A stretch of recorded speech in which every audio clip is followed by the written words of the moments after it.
pa atrae ama bang an lo ka thian dang vial te nakina tha khum boy vial te lak boy siang pa sang lak siang pa sang khi nakin a tho than mi kan pa thia oh hallelujah amin lian ngan ching se sun par na vial te amata si se adu in zum zan yang kan thang chat la ban Jerusalem do kan pa kyang in kan boy pa Giêsu lấy chung a lên liawa adot na kin kwa rohara lang te king hui an thiang mi zeng mi na an dam mi cho kwa an hu an swala ngai thia oh hallelujah amin lian ngang ching se sun par na vial te amata si se atu in zum zan yang in kan thang chat la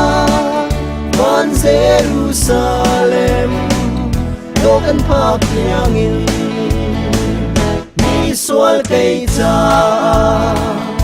adot na ka sung khum ka swal kiri via te ka port pia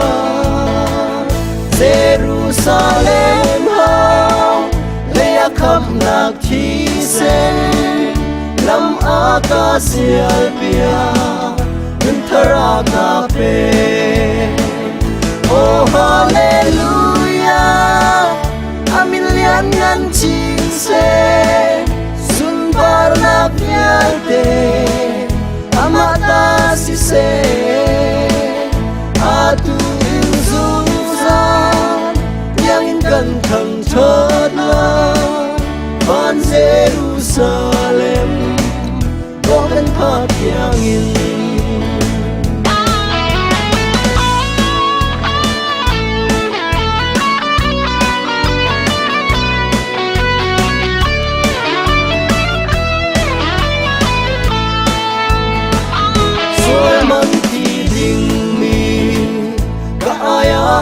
thi mo vô lấy xuôi nát vía để tay đi chăng